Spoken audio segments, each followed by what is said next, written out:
ತಂದೆ ಕೂಡ ಜೊತೆಗೆ ಇದ್ದಿದ್ರೆ ಭಾಳ ಖುಷಿ ಪಡ್ತಾ ಇದ್ರು ಈ ಸಂದರ್ಭದಲ್ಲಿ. ಹೌದು, ಅವ್ರಿಗೆ ಮೊದಲ ಗುರು ತಂದೆಯಿಂದನೇ ಕೆಲಸ ಕಲ್ತಿರೋದು.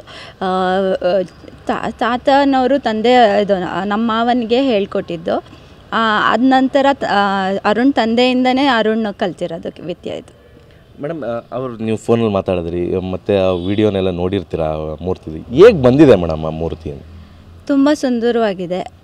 5 ವರ್ಷ ಬಾಲಕನಲ್ಲಿ ದೇವರು ನೋಡೋಂಥ ಕಳೆಗಳು ಎಲ್ಲ ಹಾವಭಾವ ಎಲ್ಲನೂ ಇದೆ. ಹಾವಭಾವ ಯಾವ ಥರ ಅದನ್ನು ಸ್ಟಡಿ ಮಾಡೋದಿರು ಅಂತ ಅದನ್ನು ಕೆತ್ತನೆ ಅವರು ಎಲ್ಲ 4 ರಿಂದ 5 ವರ್ಷದ ಮಕ್ಕಳಿದ್ದು ಎಲ್ಲ ನೋಡ್ತಿದ್ರು. ಅನಾಟಮಿ ಮತ್ತು ಅವ್ರು ಹೇಗೆ ಆಟಾಡುವಾಗ ಅವ್ರದ್ದು ಭಾವಗಳು, ಅವ್ರದ್ದು ಬಾಡಿ ಸ್ಟ್ರಕ್ಚರು ಹೇಗಿರ್ತದೆ ಆ ಥರ ನೀಟಾಗಿ ಅಬ್ಸರ್ವ್ ಮಾಡಿ ಎಲ್ಲ ನೀಟಾಗಿ ಮಾಡಿದ್ದಾರೆ. ದೇವ್ರ ಥರ ಕಾಣಿಸೋ ಮೇಲೆ ನಿಂತಿದ್ದು ಬಂದಿದ್ದಾಗೇ ಕಾಣಿಸ್ತದೆ.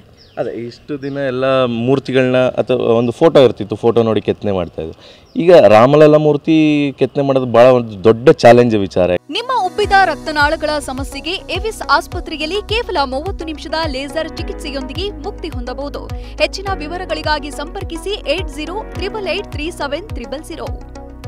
ಯಾಕಂದರೆ ನೋಡೇ ಇರಲಿಲ್ಲ, ಅದು ಹೇಗೆ ನಿಮ್ಮ ಜೊತೆ ಹಂಚ್ಕೊಳ್ತಾ ಇದ್ರು ಆ ಕ್ಷಣ? ತುಂಬ ಕಷ್ಟ ಇತ್ತು. ಕಲ್ಲು ಕೆತ್ತನೆ ಮಾಡುವಾಗ ಅದು ರೂಪ ಹೇಗೆ ಮೂಡಿಬರ್ತದೆ ಅಂತ ಯಾರಿಗೂ ಗೊತ್ತಿರೋದಿಲ್ಲ. ಯಾಕಂದರೆ ಇದು ಕಾಲ್ಪನಿಕವಾಗಿರೋದು.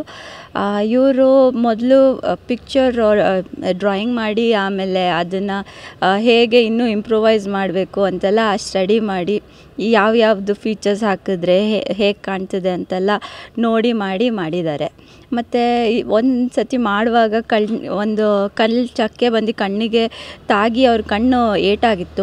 ಆಪ್ರೇಷನ್ ಆಗಿ ಅದೆಲ್ಲ ತೆಗೆಸಿ ಆಮೇಲೆ ಆ ನೋವು ಇದ್ರೂ ಸಹ ಅವರು ಕೆಲಸ ಮಾಡಿದ್ದಾರೆ. ಏನೋ ಅವ್ರದ್ದು ಸ್ಯಾಕ್ರಿಫೈಸ್ ನಾವು ಹೇಳಲಿಕ್ಕೆ ಬರೋದಿಲ್ಲ, ತುಂಬ ಮಾಡ್ತಾರೆ.